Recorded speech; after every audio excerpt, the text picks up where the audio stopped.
E aí, pessoal, Charles do Bronx vai se aposentar? Será que é o fim da carreira do Charles? O que é que aguarda o brasileiro depois do UFC 317? Vou dizer pra vocês, se tornar campeão de novo se tornou uma tarefa muito difícil. E cravando aqui, sinceramente, eu acho que Charles não vai voltar a ser campeão. E o futuro dele é um tanto nebuloso, mas eu ainda consigo enxergar algumas oportunidades que ele pode aproveitar antes do fim da carreira e talvez até alguns riscos que ele pode assumir para tentar dar uma renovada. Enfim, pessoal, vamos finalmente falar sobre isso, o futuro de Charles do Bronx depois da derrota para Ilia Topuria.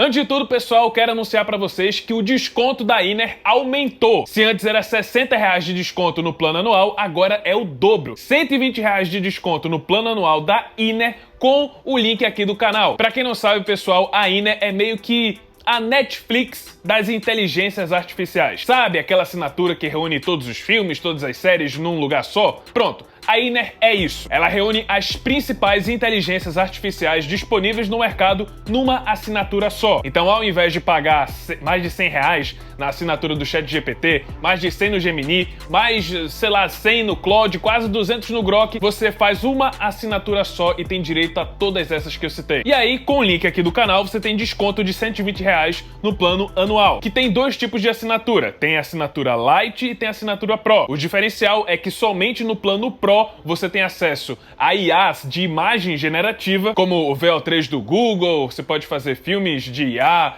imagens de IA, áudios de IA, e tem também cursos especializados com certificação que vão te ensinar a usufruir da melhor forma possível de todas as ferramentas que você tem disponível lá na Inner. Além disso, tem também uma assistente personalizada virtual que aprende conforme a sua demanda. Ou seja, pessoal, você vai estar assinando todas as principais inteligências artificiais do mercado, vai aprender com os melhores cursos possíveis a como usá-las e o melhor de tudo, vai pagar bem menos por isso. Então, pessoal, acessa o link aqui no primeiro comentário fixado e seja mais um membro da Inner. Se junte aos mais de 250 mil assinantes da Inner aqui no Brasil. Mas vamos lá, pessoal. Aconteceu o que todo mundo não queria que acontecesse. Charles do Bronx foi brutalmente nocauteado por Ilia Topuria. E, sinceramente, eu acho que, sim, esse foi o fim de Charles do Bronx em disputas de cinturão. Acho que ele não vai mais virar campeão do UFC. Principalmente se a gente considerar o peso leve, já que é uma categoria muito mais jovem do que as outras. Jovem que eu digo, a média de idade dos campeões e dos lutadores que chegam a disputar o cinturão é bem menor do que das outras categorias. 35 anos é meio que a data de corte. A partir de 35 anos é muito difícil para um lutador se tornar campeão de novo, ou se tornar campeão pela primeira vez. Sem falar que pela forma como foi a luta, o nocaute rápido, decisivo no primeiro round,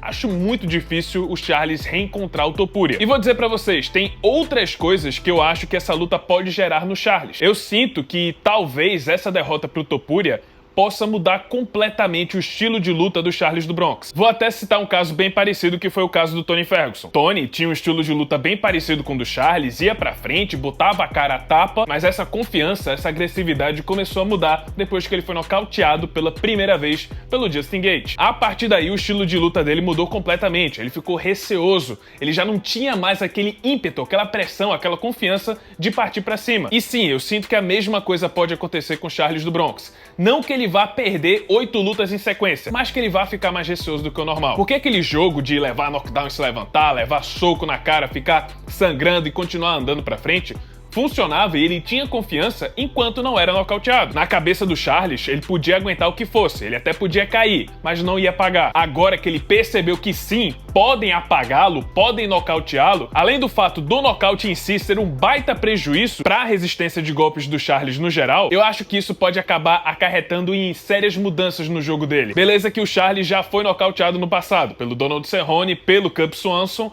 e pelo Paul Felder, mas a maioria foi nocaute técnico. Nenhum deles o Charles apagou como ele apagou agora pro Topuria. E o pior, era a versão antiga do Charles, não era a versão leão embaçado, digamos assim. O Charles acreditava, colocou isso na cabeça dele, que agora ele era outra pessoa. Ele já não era mais aquele garoto de antigamente. Ele se sentia iluminado, ele achava que realmente poderia entrar nessas batalhas e por mais que caísse, ele não seria nocauteado. Agora, assim como Tony Ferguson, ele viu que pode ser sim nocauteado. E não tem como. Isso com certeza mexe com a cabeça de um lutador. Mas e aí, Carlos? qual a próxima luta então do Charles? Qual deve ser seu próximo passo? Sinceramente, eu acho que é muito cedo pra falar o que vai acontecer com o Charles ou qual vai ser a próxima luta dele. Porque, primeiro, eu acho que ele não luta mais em 2025. Depois de um nocaute brutal desses, a maioria dos lutadores tira um tempo bem longo de folga, pelo menos uns 6 meses. Então, de duas uma, ou o Charles volta somente em dezembro ou no início de 2026. E é por isso que é um tanto cedo pra dizer o que é que vai acontecer. Não tem como saber quem vai ser o adversário do Charles,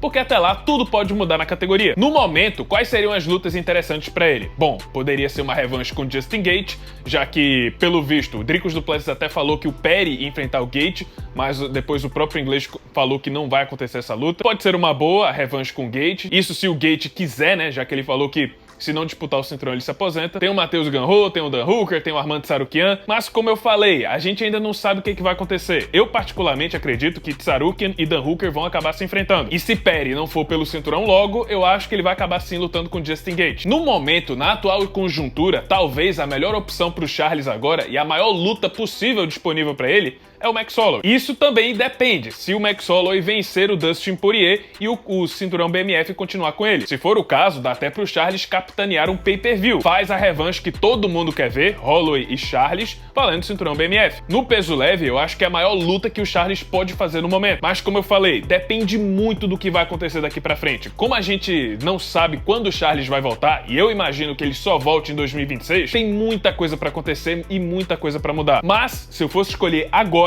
provavelmente a melhor luta pra ele seria o Max Holloway, considerando, claro, que o Dustin Poirier vai se aposentar. Mas será que tem outras opções? Será que tudo se limita ao peso leve? Até porque Charles já comprovou que não consegue bater o peso pena. Ele já falhou na pesagem 4 vezes. Não vão deixar ele voltar pra lá. E olha que na época ele não tinha a carcaça que tem hoje. A outra opção seria subir pros meio médios. Só que eu acho que não é uma boa ideia. Eu acho que o Charles é definitivamente um peso leve. Ele é grande demais para peso pena e acho que é pequeno para meio médio. Mas, se ele quiser arriscar, eu acho que o momento é agora. Como o cinturão se tornou algo muito distante, acho que é a grande oportunidade para assumir riscos. Claro que antes, se ele assumisse esse risco e perdesse, ele se afastaria do cinturão. Mas agora que o cinturão tá bem mais distante do que nunca, é o momento para ele tentar, talvez, subir para os meio médios. Vai ver que ele acaba se dando bem, bota uma carcaça a mais, acaba enfrentando ali um top que o jogo casa bem. Já pensou se ele pega um Joaquin Buckley ou um Leon Edwards? Que beleza, são lutas onde ele seria azarão, são lutas mais difíceis,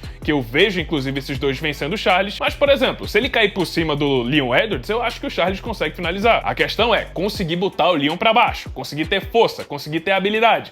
Essa é a grande questão dessa subida pro Charles. Eu continuo achando que o lugar dele é peso leve. Ele é um legítimo peso leve. Não acho que ele deveria subir e muito menos descer. Só digo uma coisa. A hora pra assumir esse risco, pra se testar em novas águas é agora. Mas se o objetivo final é se tornar campeão, e claro, esse sempre vai ser o objetivo final do Charles, eu acho que acabou. De certa forma, acho que sim. Esse foi o fim de Charles do Bronx, pelo menos como campeão do UFC. Claro que pode acontecer, a gente nunca sabe. Glover foi campeão com 43 anos. Kamaru Usman tirou um tempo fora, todo mundo achava que ele estava acabado, só que agora com 38 ele voltou, bateu um top e tá na cara do gol para disputar mais um título. Essas coisas acontecem. Mas, analisando a situação por agora, analisando o que a gente já viu na categoria, o que a gente já viu acontecer, eu acho que é bem plausível cravar que o futuro de Charles do Bronx como campeão do UFC acabou. Mas que ainda existem lutas interessantes para ele, disponíveis tanto no peso leve como talvez em outras categorias, caso ele queira tentar arriscar. Mas é isso, pessoal. Esse foi o vídeo. Espero que tenham gostado. Se você gostou, deixa seu like, se inscreve no canal, já ativando o sininho das notificações para não perder o próximo conteúdo.